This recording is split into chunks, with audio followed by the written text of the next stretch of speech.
Hello, for those of you who don't know me, my name is Jessica. I am a YouTuber who makes videos on my channel, Jessica Abroad, about the experience of being an au pair in France, videos about travel, traveling Europe specifically. So if you're interested in any of that kind of content, please subscribe to my channel and check it out because there's a lot of great material on those subjects on there. In this video, I'm going to give you my top tips for traveling as an au pair. My number one tip for traveling as an au pair is to use your host family as a resource. I'm about to go on a trip all across France. I'm going to go to Marseille, I'm going to go to Nice, I'm going to go to Lyon, I'm going to go to Grenoble, I'm going to go to Bordeaux, and I wouldn't have been able to effectively plan out a route or what I wanted to see without the input of my host family. If you've picked a good host family, you've got matched with a good host family, they're going to want you to experience their country and they're going to have a lot of insight on the type of things that you should go see and go do. So take advantage of that. A lot of people visiting a country don't have a family, a host family that they have a relationship with that they can lean on as a resource.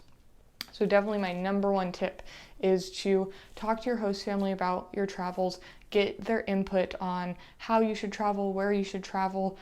Don't just go based on what they say completely, but definitely take what they have to say into account. My second tip is to pre-negotiate your travel time. This is really important as an au pair, especially if traveling is a priority for you. You want to communicate that to your family before you've even finalized your match, because not every family is going to be able to enable you to travel a lot. Some families really do need an au pair to be there every single week of the year, and other families are going to have tons of travel time and are really going to want to go above and beyond in supporting you in exploring their country or their region of the world. For example, my host family is giving me 3 weeks off straight to travel, and really I could have taken up to 6 weeks off to travel. They really wanted to make sure that I had that opportunity to travel. And that's something that before I had even finalized, when I was talking to multiple different families, I communicated to each one of them that traveling was something that was important to me. And so that was a big part of the selection process, was making sure that I was matching with a family that was going to support my ability to see as much of France and as much of Europe as I could, because I knew this could be the only time that I'm really over in this part of the world for an extended amount of time. And so I want to see as much as possible while I'm here. My third tip is to make a budget. This is absolutely essential, especially as an au pair. You're maybe making, if you're in Europe, maybe you're making 70 euros a week, maybe you're making 120 euros a week, but you're not making a ton of money. It is totally possible to travel just based on the pocket money that you're getting from your family.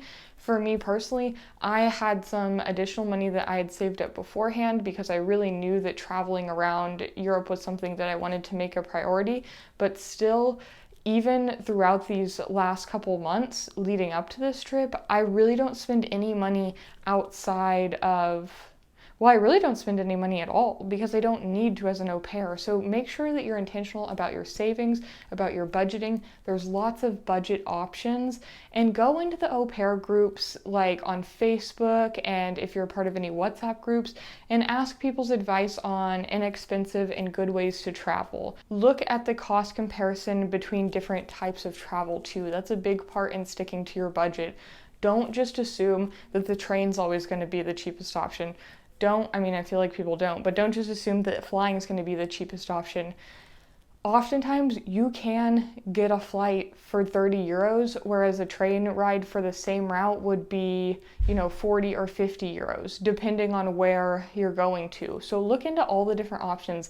And the one thing to definitely look into is buses and car share rides like BlaBlaCar and BlaBlaBus and Flixbus, because those are usually going to be like half the price of the train. So you can save a lot of money if you are open to taking the bus. My last tip is don't be afraid to travel solo. You're going to be going to a new country where you don't really know anyone, and of course you're going to make friends while you're there, but you don't want to have to wait on someone else to want to go on a trip for you to go and experience the country that you're living in. Like I said, this could be my only time living in France.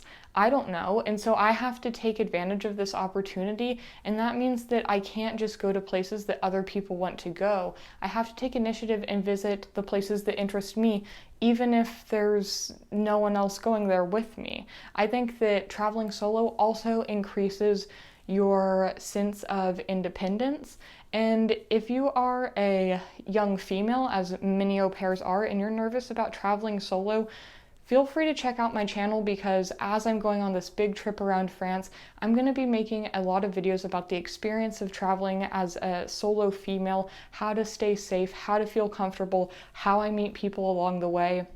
And so just look into other people who provide those resources about solo female travel, and that will usually make you a little bit more comfortable with the experience, hearing about other people's perspective who have done it themselves.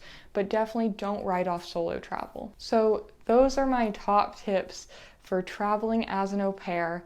Please subscribe to this channel, like this video, comment below. Are you an au pair right now? Where do you want to travel to in your country or around your country? Or if you're not an au pair, what country would you want to au pair in, and what would you want to see in that country while you're there? And again, feel free to go check out my channel, Jessica Abroad, if you want more resources on traveling, solo female traveling, and life as an au pair in France.